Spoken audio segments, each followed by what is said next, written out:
Commander Zethrock stood in the center of the massive council chamber. His forearms moved as he tried to make the other beings understand what he was saying. The chamber was huge, with seats rising up in circles around him.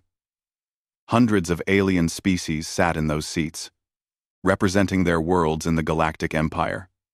Most of them looked bored. Some were not even paying attention to him.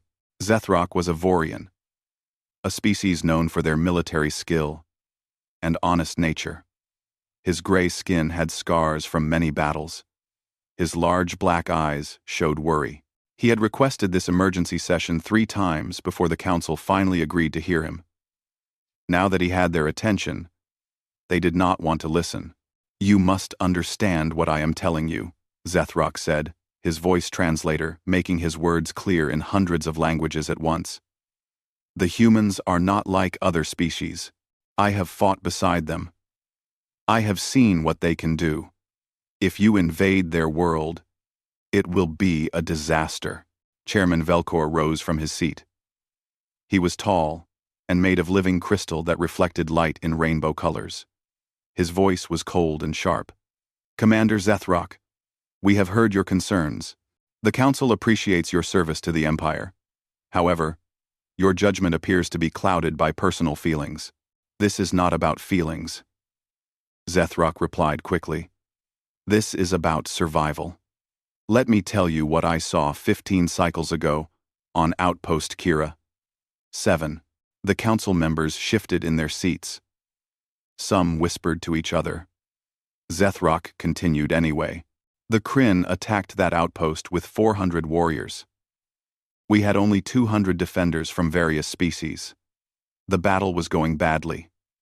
We were losing ground every hour.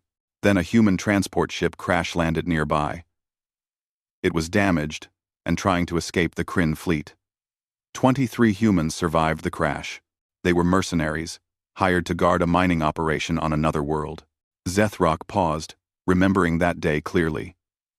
Their leader was a human female named Kate Harris. She had a broken leg from the crash. We told her and her people to stay in the medical bay where it was safe. We said we would handle the defense. Do you know what she said to me? No. No one answered. Zethrock continued. She said no. She said her crew did not sit around while others fought. Then, she took a metal rod, tied it to her broken leg to keep it straight, and walked to the armory. All 23 humans armed themselves with whatever weapons they could find. Then, they did something that made no sense. "What did they do?" asked Council Member Drax, a reptilian species known for their military history. "They attacked," Zethrock said simply. "While all of us were defending our positions and waiting for reinforcements, the humans went on the offensive. They left the safety of the outpost and attacked the Kryn positions. 23 humans against 400 Kryn warriors. Every military rule says they should have died in minutes. But they did not die?" Drax asked, leaning forward now. "No. They fought for 11 hours. They used tactics we had never seen. They set traps. They used the terrain. They made the Kryn think there were more of them. And when the Kryn adapted to their tactics, the humans changed their approach. One human named Jake Sullivan held a narrow canyon pass alone for 2 hours because his team needed time to flank the enemy. He had 3 broken ribs and a deep cut on his arm, but he did not stop fighting." Zethrock looked around the chamber. A few more council members were paying attention now. By the time our reinforcements arrived, the humans had killed or injured over 200 Kryn. They had broken the enemy attack. Kate Harris was still giving orders with that broken leg. When I asked her how they did it, she smiled and said something in their language. The translator said it meant stubborn spite. I asked what that meant. She said humans have a rule. Never give up, never surrender, and always make the enemy regret. Starting the fight, General Thaxron stood up from his seat. He was the supreme military commander of all Imperial forces. His species looked like giant insects with armor-plated bodies. He laughed, a sound like clicking metal. "Commander Zethrock, you tell an interesting story. But you are describing 23 individuals, probably their best soldiers. You cannot judge an entire species by a small group. Earth has been fully scanned and catalogued. They are a Class 3 civilization. Their technology is primitive. Their weapons are basic. Their military forces are divided into competing nations. They have no unified defense. They are perfect for incorporation into the Empire. You do not understand, Zethrock said, his voice rising. It is not about their technology. It is about their nature. Every human I have met has this same quality. They do not know when to quit. They do not accept defeat. I have studied their history. They have fought wars among themselves for thousands of years. They have survived diseases that killed millions. They have lived through ice ages and natural disasters. They do not break easily. Chairman Velcor held up one crystalline hand for silence. Commander, your concern is noted. However, the decision has been made. Earth's solar system has resources we need. Its location is strategically important for our expansion into that sector of the galaxy. The Third Fleet is already being prepared. Admiral Crossven will lead the invasion. It will be quick and clean. It will be a massacre, Zethrock said quietly. But not the kind you expect. Are you suggesting that a primitive world could defeat an Imperial fleet? General Thaxron asked, with amusement in his voice. I am suggesting that you will regret attacking them, Zethrock answered. The humans have a saying. Do not start a fight you cannot finish. You are starting a fight you do not understand. Chairman Velcor's patience was ending. Commander Zethrock, you are dismissed. Your objections have been recorded. The Council will proceed with the invasion plans. If Earth surrenders peacefully, no harm will come to them. If they resist, they will be pacified using standard procedures. This discussion is over. Zethrock looked around the chamber one more time. He saw arrogance and confidence on every face. They truly believed Earth would be easy to conquer. They had no idea what was coming. I have one more thing to say, Zethrock stated firmly. When this goes wrong, and it will go wrong, remember that I warned you.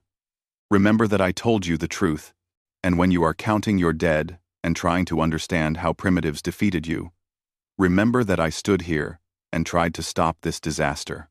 He turned and walked toward the exit. Behind him, he heard the council members laughing and talking among themselves. They thought he was a fool.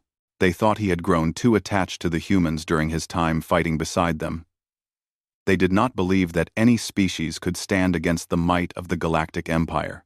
As Zethrock left the building, he looked up at the night sky of Nexara Prime. Somewhere out there, Earth continued its peaceful existence, unaware that war was coming. He hoped the humans would forgive him for failing to stop this. Now all he could do was wait for the disaster to begin. And deep in his heart, he knew exactly how this would end. The Empire would learn its lesson the hard way. They always did. 3 months passed since the council meeting. During that time, the Third Fleet gathered at the staging point near the edge of Imperial space. 500 warships filled the dark void. Each ship carried thousands of soldiers and enough weapons to destroy a planet's surface. Admiral Crossven commanded the fleet from his flagship, the Eternal Dominion. It was the largest warship in the sector, over 3 kilometers long, and armed with weapons that could crack a moon in half. Admiral Crossven sat in his command chair, reviewing the intelligence reports on Earth. Everything confirmed what the Council had said. The humans had only recently developed basic space travel. Their weapons were chemical rockets and early energy weapons. Their ships were slow and poorly armed. Their military was split between nearly 200 different nations, each with their own command structure. By all logic, this would be the easiest conquest in recent Imperial history. All ships report ready for jump, Admiral, his second officer announced. Excellent. Begin the jump sequence. We will arrive at Earth's solar system and be home within a week, Crossven said confidently. The fleet engaged their faster-than-light drives. Space twisted and bent around them. Minutes later, They emerged near Earth's moon. Immediately, every sensor on every ship began recording data. The human homeworld was a beautiful blue and green sphere, covered in clouds and oceans. Scans showed over 8 billion humans living on its surface. Perfect for the Empire's needs. Sir, we are being scanned by primitive radar and electromagnetic sensors from Earth and several orbital platforms, the sensor officer reported. As expected, open communication channels in all Earth languages. I will give them the standard surrender terms. Admiral Crossven ordered. The communication systems activated. Crossven's image was broadcast to every screen, radio, and communication device on Earth. His species looked like walking crystals, tall and imposing. He spoke in a voice that echoed with authority. People of Earth, I am Admiral Crossven of the Galactic Empire. Your world has been selected for incorporation into Imperial territory. You will surrender all military weapons and prepare for occupation.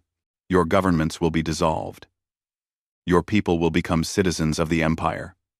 If you cooperate, no harm will come to you. If you resist, you will be destroyed. You have 1 hour to respond with your surrender. For several minutes, there was silence. Then a human face appeared on the communication screen. It was a male, perhaps in his 50s, with gray hair and wearing a military uniform covered in colorful patches. His eyes were calm but hard. This is General Ben Carter, Supreme Commander of the United Earth Defense Force. I speak for all nations of Earth. Here is our response to your demand. Get out of our solar system in the next 10 minutes, or we will remove you ourselves. This, F. Several officers on the bridge laughed. Admiral Crossven smiled, a gesture that looked strange on his crystalline features. You cannot be serious. We have 500 warships. You have barely 30 ships in orbit around your planet. Our technology is centuries ahead of yours. You have no possibility of victory. General Carter did not smile. Maybe not. But here is what I know for sure. You came to our home uninvited. You threatened our families. You demanded we give up our freedom. So yeah, we are going to fight you. And even if we lose, we will make sure you pay such a heavy price that you will regret ever hearing the name Earth. You are being foolish, Crossven said. I will give you one more chance. Surrender now and avoid unnecessary death. Countdown starts now, Carter replied. 10 minutes. Then we show you what happens when you threaten humanity. The communication channel closed. Admiral Crossven shook his head. Foolish primitives. All ships, assume bombardment formation. Target their major cities and military installations. We will show them the cost of defiance.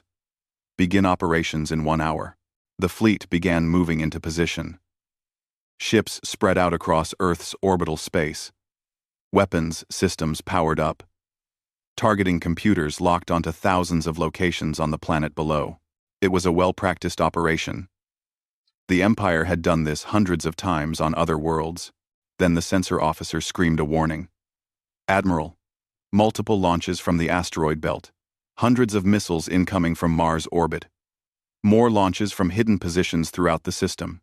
Impossible, Crossven said, standing up quickly. The scans showed no military installations beyond Earth orbit. They must have been hidden or shielded.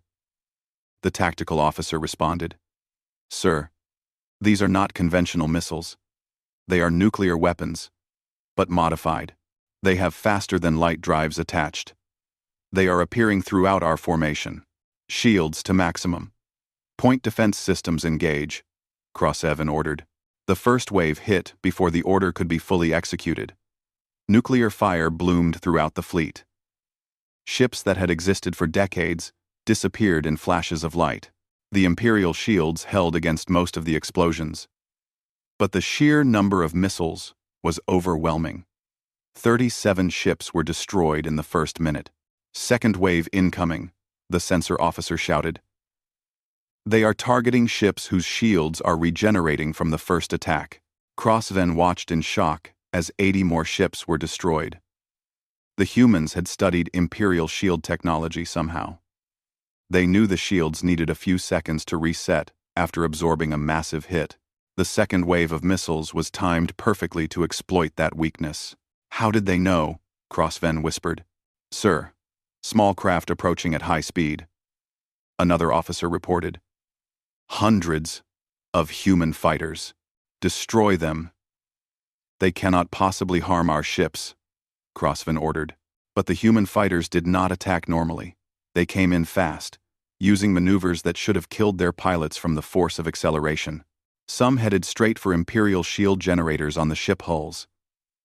They rammed themselves into the generators, sacrificing their lives to create weak points in the shields. Other fighters targeted specific weapon systems, using precise strikes that spoke of detailed intelligence about Imperial ship design.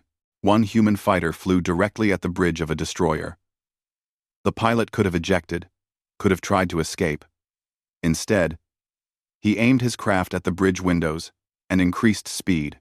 The resulting explosion killed everyone on the bridge and disabled the ship. They are insane, the tactical officer said in disbelief. They are killing themselves to hurt us. They are fanatics, Crossven replied. But even as he said it, he remembered Commander Zethrock's warning. This was not fanaticism. This was exactly what Zethrock had tried to explain. Humans did not fight to win. They fought to make their enemies lose. More human fighters swarmed through the fleet. They were like insects, small and seemingly harmless individually, but deadly in swarms. For every fighter the Imperial ships destroyed, 2 more appeared, and they kept ramming, kept sacrificing, kept finding weak points. Admiral, we have lost over 150 ships, the tactical officer reported. Our formations are broken. Multiple ships are reporting critical damage. The humans have mining charges attached to some asteroids. They are using them like massive mines. An explosion rocked the Eternal Dominion. Crossven grabbed his command chair to keep from falling. What was that? Human fighters hit our main sensor array. Another group damaged our port-side weapons cluster. This is unacceptable, Crossven shouted. All ships, begin retreat. Jump to rally point 7. We will regroup and plan a better attack. Sir, we cannot abandon this operation. The Council will see it as a failure. The second officer protested. The Council is not here watching their fleet being torn apart by primitives, Crossven snapped. Give the order. All ships retreat immediately. The Imperial fleet began their emergency jump procedures. As they disappeared one by one into faster-than-light travel, human fighters continued their attacks until the very last moment. The Third Fleet had arrived with 500 ships. They left with 336. In less than 4 hours, Earth had destroyed or severely damaged 164 Imperial warships. On Earth, in an underground command center deep beneath the Rocky Mountains, General Ben Carter watched the last Imperial ship disappear from the sensors. The room erupted in cheers. Officers hugged each other. Some cried with relief. Carter did not celebrate. He knew this was just the first battle. The Empire would return, probably with more ships and better preparation. But for now, Earth had sent a message. Humanity would not surrender. Humanity would fight with everything they had. And if the Empire wanted this planet, they would pay for every meter of ground in blood. Get me a damage report, Carter ordered. How many fighters did we lose? 143 fighters destroyed, sir. Over 200 pilots killed. Carter closed his eyes briefly, honoring their sacrifice. Then he opened them and looked at his staff. Those pilots saved us today. They showed the aliens that we will not be easy prey. Now we prepare for the next attack, because they will come back, and when they do, we need to be ready to hurt them even worse. 6 months after the defeat of the Third Fleet, the Galactic Empire assembled the largest invasion force in a generation. The First and Second Fleets combined totaled over 1,500 warships. Leading them was General Vaxinar, famous throughout the galaxy for crushing 17 major rebellions. His species was insectoid, with black, armor-like skin and multiple red eyes that never seemed to blink. He was known for his ruthlessness and his complete lack of mercy toward enemies. General Vaxinar stood in his command center, reviewing everything known about the humans. He studied their tactics from the first battle. He examined their technology. He noted their willingness to sacrifice themselves. Unlike Admiral Cross's Ven, he did not underestimate them. The humans are clever, he told his officers during the planning session. They used surprise and unconventional tactics. They knew our shield weaknesses. But this time, we are prepared. Our shields have been modified. Our point defense systems have been upgraded. And we are bringing the Korath. Korath. The mention of the Korath made several officers straighten up. The Korath were the Empire's elite shock troops. They were clones, bred specifically for combat. Each one stood over 7 feet tall, with enhanced muscles and reflexes. They felt no fear. They knew no mercy. They had crushed resistance on dozens of worlds. 300,000 Korath troops will deploy to Earth's surface, Vaxinar continued, supported by heavy armor, atmospheric gunships, and artillery. We will not simply bombard from orbit. We will take their planet, piece by piece. We will occupy their cities. We will break their will to fight. Commander Zethrock, recalled to active service despite his warnings being ignored, sat quietly in the back of the briefing room. He had been assigned as a special advisor because of his experience with humans. He listened to the plan and shook his head slightly. The Empire still did not understand. 3 weeks later, the combined Imperial fleet arrived at Earth's solar system. This time, they came ready for the human tactics. When missiles launched from hidden positions, the upgraded point defense systems destroyed most of them. The few that got through hit shields that had been reinforced specifically to handle nuclear explosions. Earth's defensive fleet had grown in the 6 months. They had studied captured Imperial technology. They had built new ships using hybrid designs that combined human and alien technology. But they were still outnumbered 5-1. The space battle lasted 2 days. Human pilots continued their aggressive tactics. But the Empire had learned. For every Imperial ship destroyed, Earth lost 3. Slowly, painfully, the Imperial fleet established control over Earth's orbital space. General Vaxinar watched the human ships retreat toward the planet's surface. Good.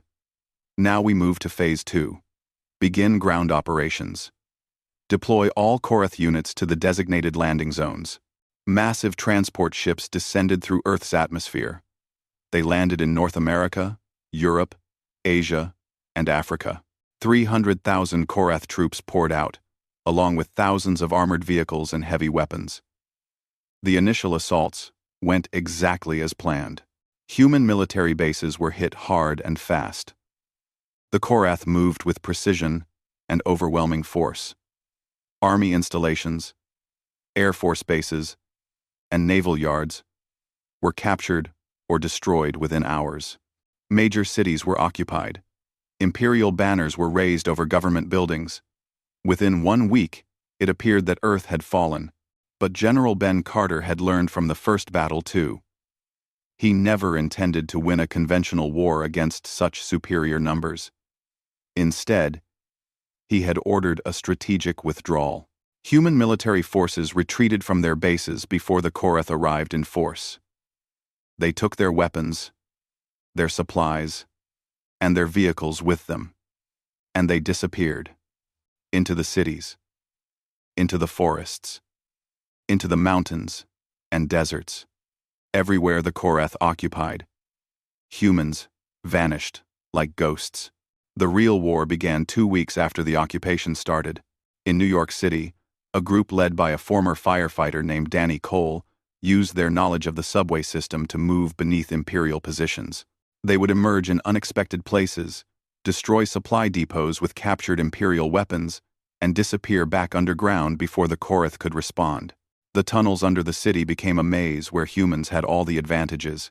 In Chicago, a former police officer named Lisa Braun organized the civilian population into cells.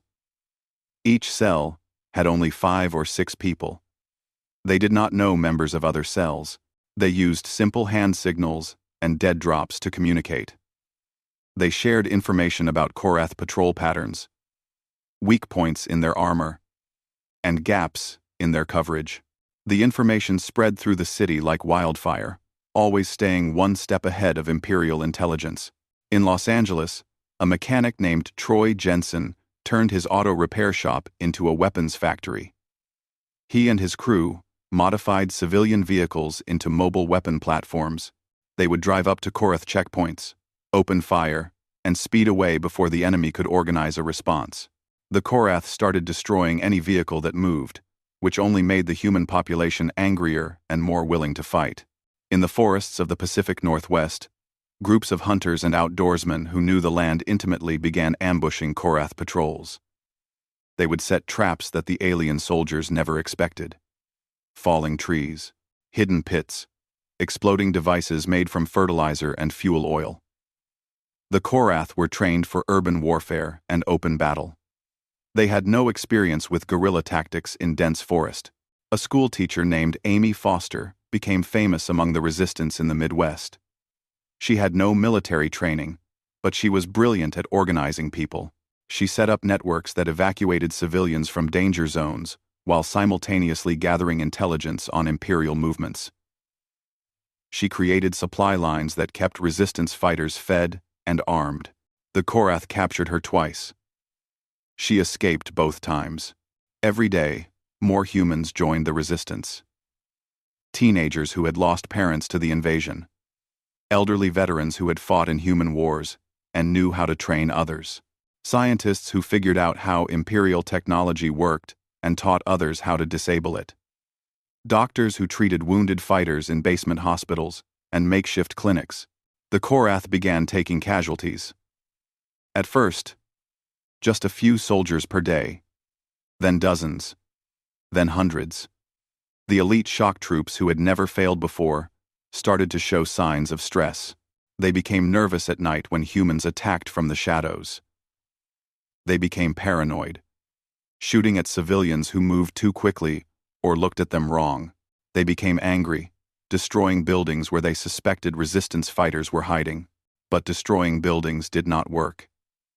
It only created more rubble for humans to hide in, and more angry civilians willing to fight. General Vaxinar reviewed the casualty reports with growing frustration. This is unacceptable. We control their major cities. We have destroyed their military bases. Why can we not pacify this planet? Commander Zethrock, standing nearby, finally spoke up. Because you do not understand humans. You have taken their cities, but you do not hold them. Every building is a potential ambush site. Every citizen is a potential enemy. You cannot tell who is a fighter and who is not until they attack you. And by then, it is too late. Then we will be more aggressive, Vaxinar decided. Increase patrols. Implement curfews. Anyone who breaks curfew will be shot on sight. That will only make it worse, Zethrock warned. You will kill innocent people. Their families will join the resistance. You will create more enemies, not fewer. I am ending this rebellion, Vaxinar insisted. We are the Galactic Empire. We do not lose to primitives, but the situation continued to deteriorate. The humans learned quickly from every engagement. When the Korath started using drones to patrol at night, humans developed ways to disable them. When the Empire set up communication networks, human hackers broke into them and fed false information. When the Korath adapted their armor to better resist human weapons, the humans found new weak points to target. An incident in Denver changed everything. A Korath patrol shot a 12-year-old girl who was running home after curfew. She was not a fighter. She was just a scared child trying to get back to her family. The Korath claimed it was an accident, that she looked threatening in the dark. The next day, Every resistance cell in Denver coordinated the largest attack since the occupation began. They hit 6 major Imperial positions simultaneously. They used tactics that Commander Zethrock recognized immediately. They were copying the attack on Outpost Kira 7 that he had described to the Council. The Korath lost over 400 soldiers in that single day. More importantly, they lost weapons, vehicles, and supplies that the humans captured and would use against them. General Vaxinar finally contacted the Council. I need more troops. The humans are not breaking. They are getting stronger. Every day we stay here, we lose more soldiers. Every week that passes, they capture more of our equipment and learn how to use it better than we do. The Council's response was cold. You assured us this would be a simple occupation. The Empire is facing resistance on 6 other worlds now.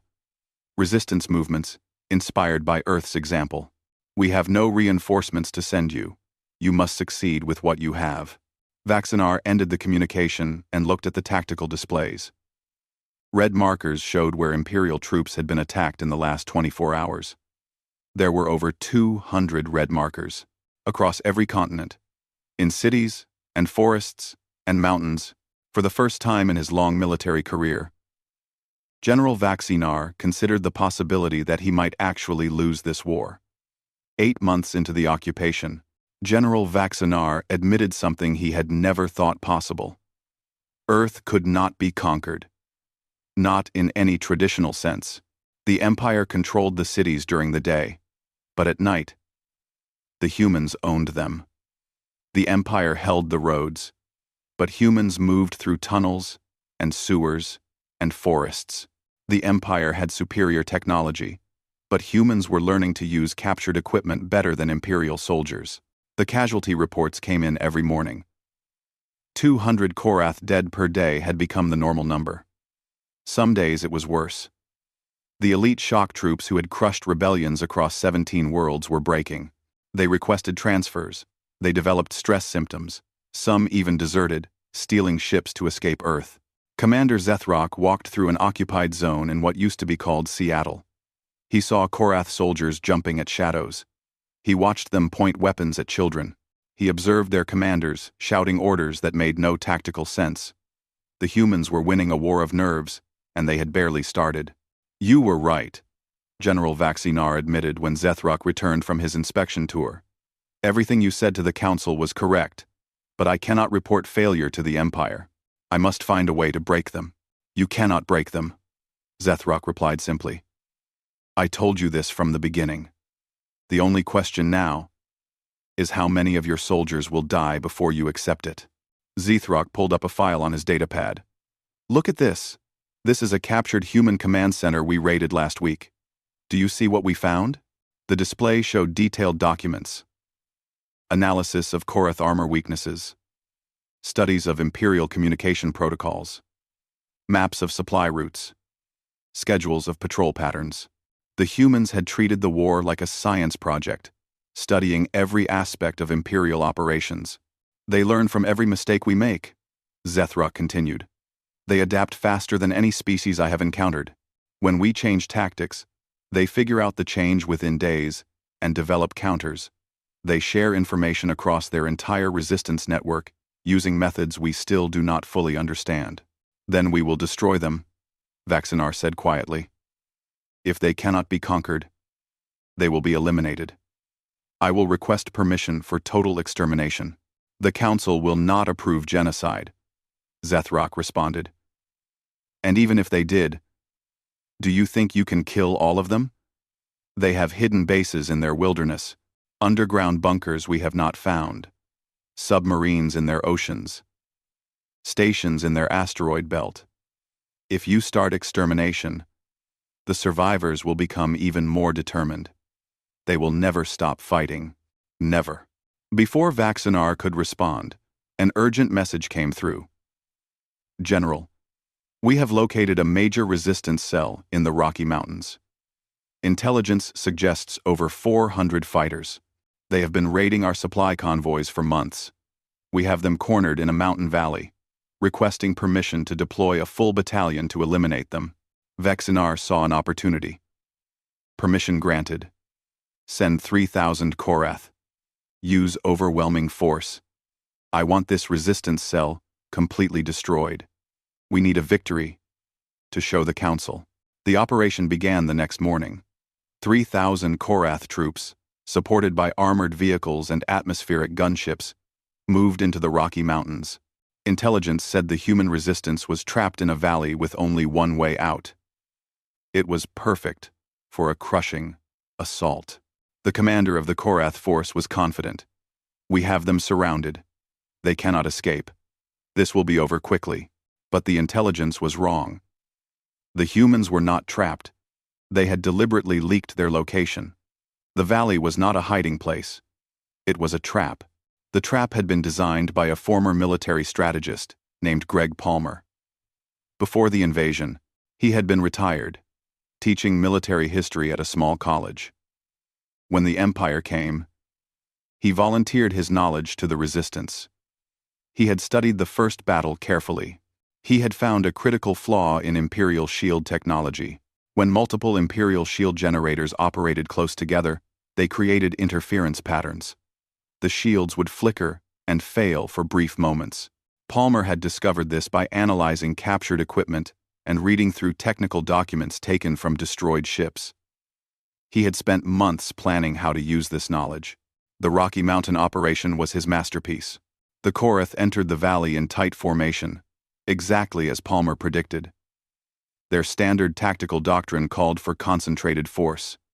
The valley was narrow, forcing them even closer together.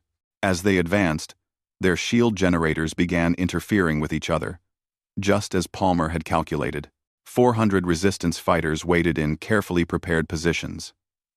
They had heavy weapons captured from Imperial supply convoys. They had explosives made from mining equipment. They had even managed to salvage some weapons from destroyed Imperial ships.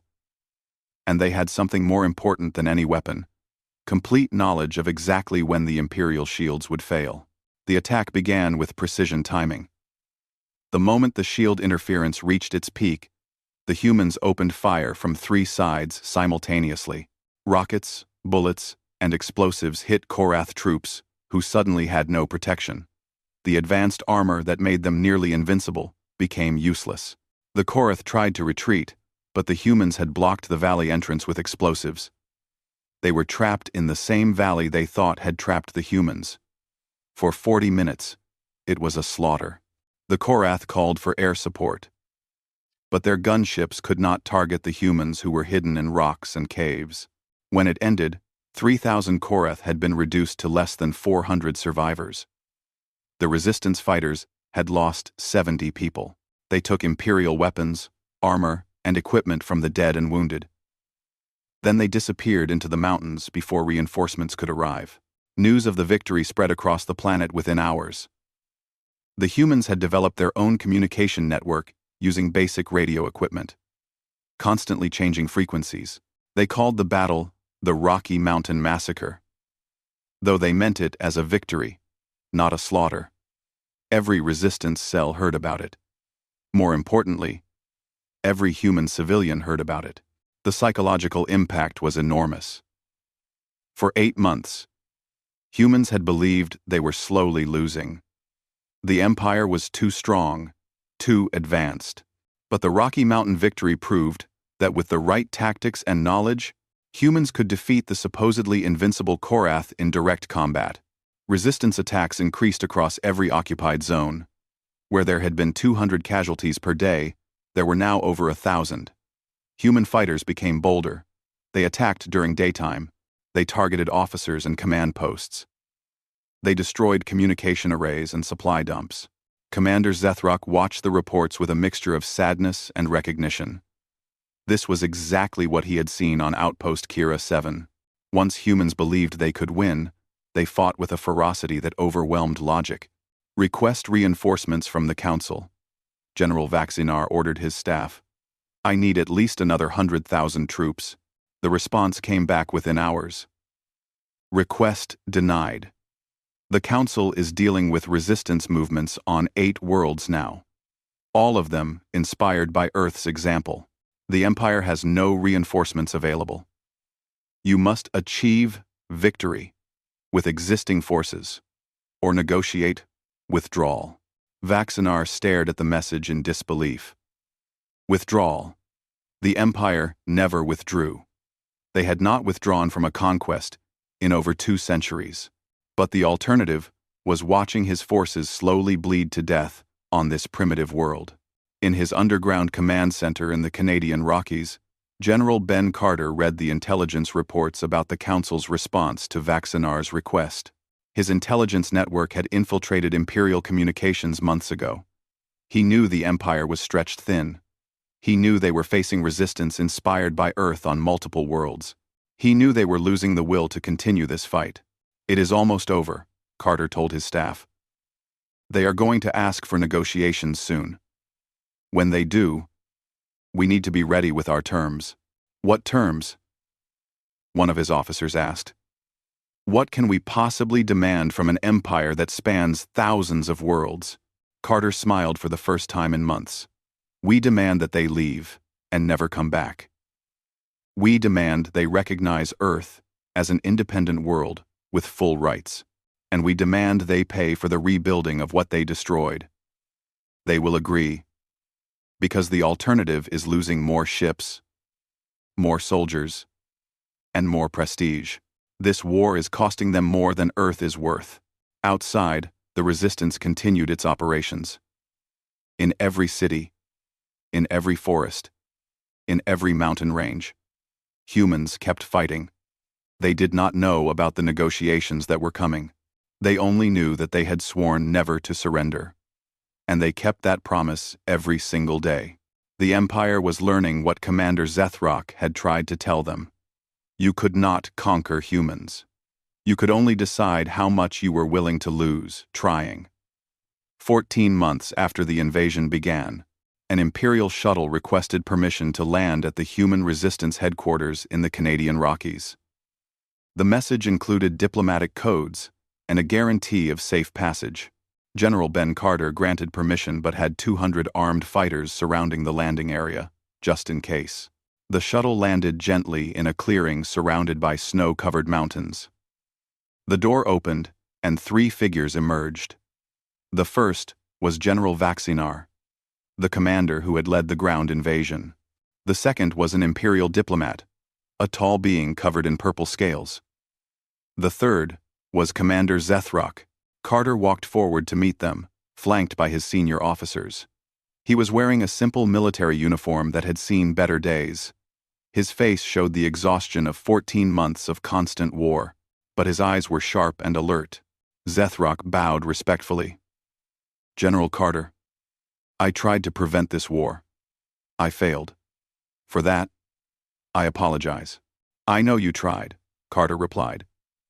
"We intercepted the Council recordings of your warning. You were the only one who understood what would happen. You have my respect for that." Tran. They moved inside to a conference room that had been carved out of solid rock deep in the mountain. It was cold and damp, but it was secure. Both sides sat across from each other at a plain metal table. The Imperial diplomat spoke first. "General Carter, the Galactic Empire is prepared to discuss terms for ending this conflict. We acknowledge that continued occupation would be costly for both sides.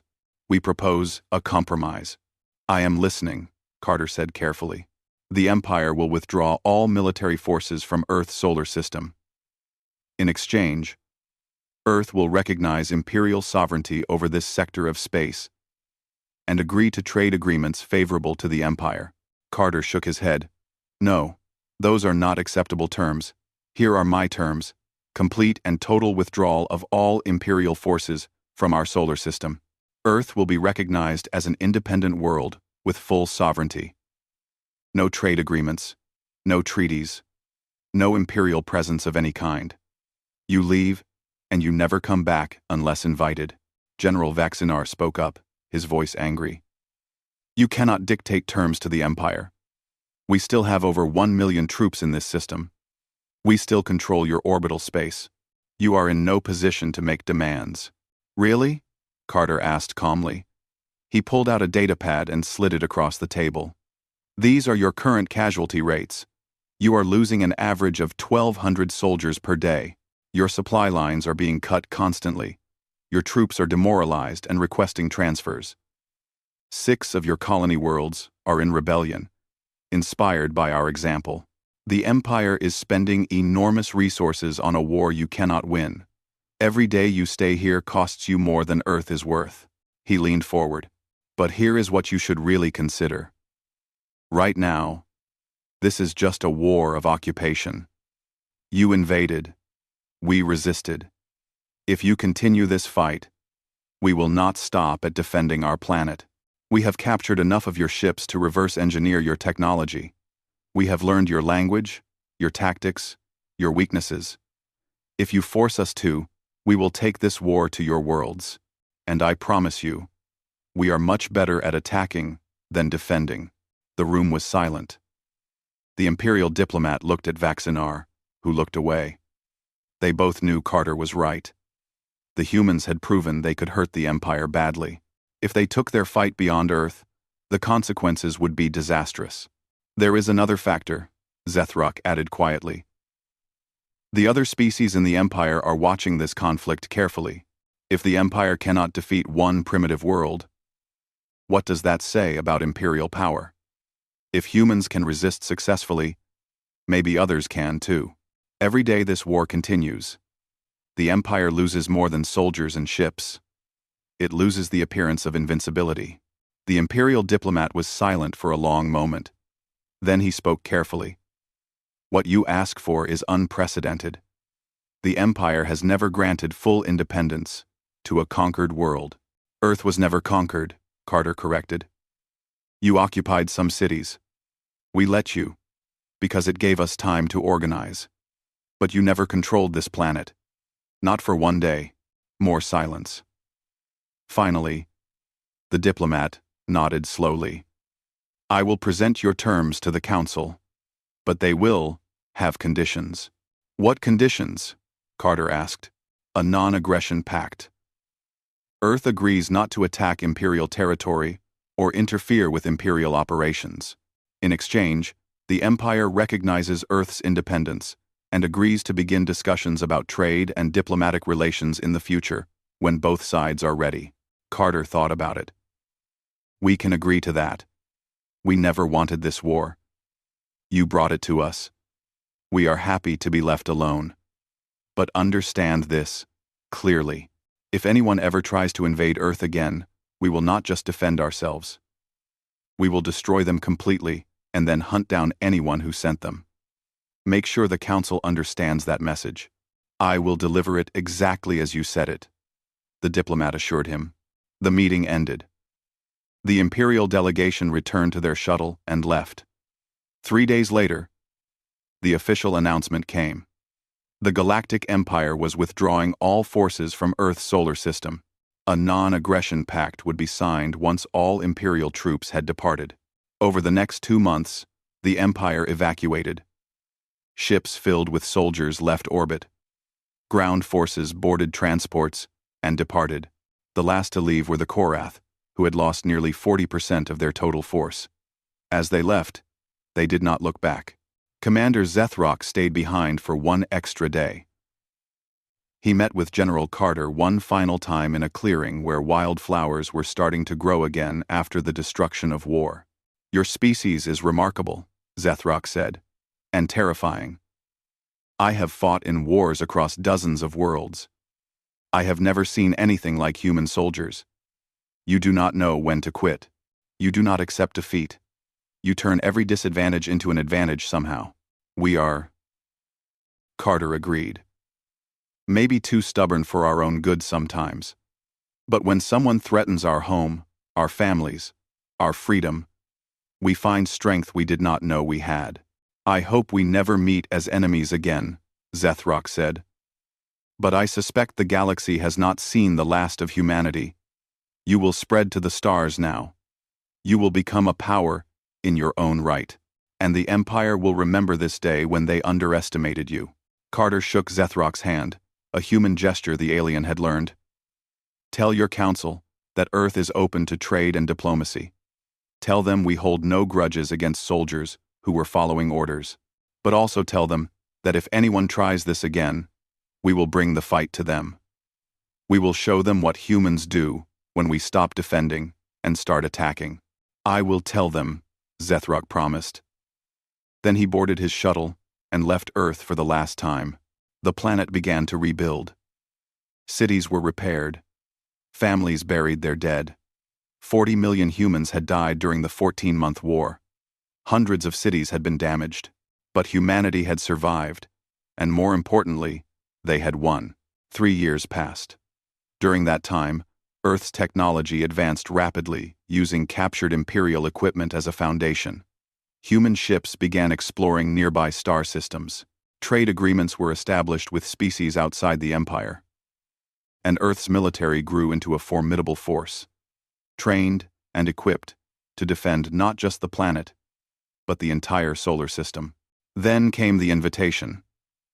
The Galactic Council requested Earth's presence as a full member, not as a subject world, but as an equal. The vote was unanimous, not because the other species liked humanity, but because they had learned to respect human determination and fear human potential. General Ben Carter, now serving as Earth's representative to the Council, stood in the same chamber where Commander Zethruck had tried to warn them years before. He gave a simple speech. Earth joins this council in the spirit of cooperation and peace. We have no desire for conquest or domination. We wish only to live freely and trade fairly with other species. But let this day serve as a reminder to everyone here. Never underestimate a species because they seem primitive. Never assume that superior technology means certain victory. And never, ever threaten the home of someone who has nowhere left to retreat, because that is when you will discover what they are truly capable of. The council members listened in silence. They all knew the story. They all understood the message. Commander Zethruck, now fully retired, watched the speech from his home world. He had written a book about his experiences, titled, I Warned Them. The final paragraph had become famous across the galaxy. I warned them about Earth's soldiers. I told them that humans do not fight until they win. They fight until their enemies lose.